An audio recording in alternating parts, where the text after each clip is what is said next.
আমাদের যাত্রাবাড়ি শাইখ মাদ্রাসা বোর্ডের চেয়ারম্যান দামাত বারাকাতুহু তিনি বলতেন যে যারা এখন বর্তমানে আমার অবস্থার দিকে তাকাবে, এটা তাকা যদি ঈর্ষান্বিত হয় তাহলে তারা কি হয়ে যাবে? ধ্বংস হয়ে যাবে। মনে হয় ওনার দুই তিনটে গাড়ি আছে, বারবার উমরাতে যায়, বারবার হজের সফরে যায়। ওনার চলাফেরা ইস্তেরাহাত দেখে কেউ যদি লক্ষ্য করে ঈর্ষান্বিত হয় এই অবস্থা দেখে, বলছে তাহলে সে ধ্বংস হয়ে যাবে। পূর্বের অবস্থার দিকে তাকাতে হবে। পূর্বের অবস্থা,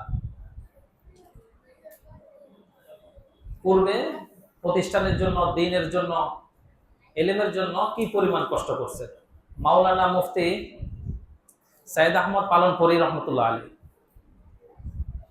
তিনার একটা ঘটনা কিতাবের ভিতর আসছে যে তিনার বাবার নাম হলো ইউসুফ রহমতুল্লাহ আলী। তো তিনার বাবাকে ওস্তাদেরা সম্বোধন করে বলতেছে যে ইউসুফ, তুমি যদি তোমার সন্তানদেরকে আলেম বানাইতে চাও তাহলে তুমি হারাম খাওয়া থেকে, হারাম স্পর্শ করা থেকে তুমি বিরত থাকবা। তাহলে তোমার সন্তান কি হবে? আলেম হবে, হক্কানি রব্বানি আলেম হবে। এটাকে ইউসুফ রহমতুল্লাহি আলাই কত সতর্কতার সাথে নিছেন। তিনি একজন আলেম ছিলেন, প্লাস কৃষি কাজ করতেন, অর্থনৈতিক অনেক এত স্বাবলম্বী ছিলেন না।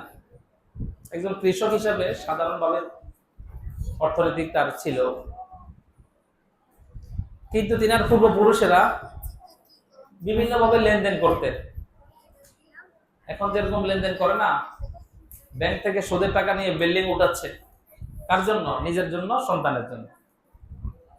ব্যাংক থেকে লোন নিয়ে ঘর করতেছে, জমি কিনতেছে, জায়গা কিনতেছে। তো এগুলো সম্পূর্ণ হচ্ছে হারাম কাজ। এ ধরনের লেনদেন, ঘর সংসার করে আবার সন্তানদেরকে আলেম বানাবে, এটা জীবনে সম্ভব না। তো ইউসুফ রহমতুল্লাহ আলাই তিনি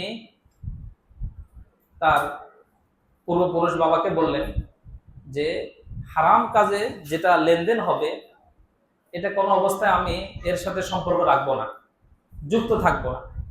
তো একটা ঘর দিছিল এরকম লোন নিয়ে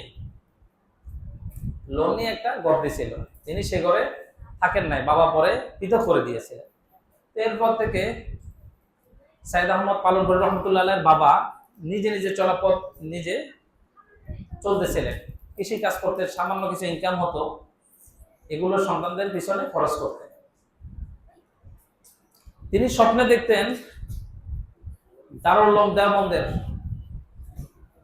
বড় বড় আলেম যারা আছে তাদের মধ্যে তিনি সন্তানদেরকে বানাবেন, এটা তিনি স্বপ্নে দেখতেন।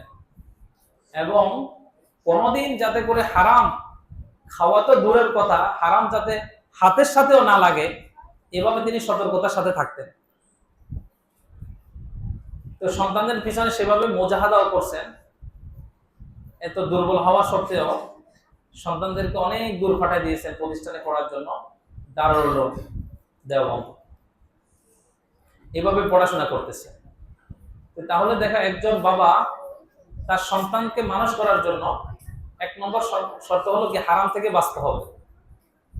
এখন তোমরা আমরা প্রস্তুত থাকতে হবে যে যদি বলি অন্যের ঘর বিল্ডিং, আমাদেরও বিল্ডিং হতে হবে, অন্যের গাড়ি আছে আমাদেরও গাড়ি থাকতে হবে। এই যে বিষয়গুলো যদি প্রস্তুত করতে হয়, এগুলো তৈরি করতে গিয়ে যদি কোন একটা হারাম লেনদেনের সাথে যদি যুক্ত হয়ে যায় তাহলে আমাদের ফলাফল কি হয়ে যাবে? শূন্য হয়ে যাবে। দ্বীনের পথে আগানোটা, দুনিয়াবি লাইনে দেখা যাবে অনেক কিছু, গাড়ি দেখা যাবে, বাড়ি দেখা যাবে, অর্থনৈতিক অনেক স্বাবলম্বী দেখা যাবে, কিন্তু আমার দুনিয়া পরকালের যে পুঁজি সেটা নষ্ট হয়ে যাবে।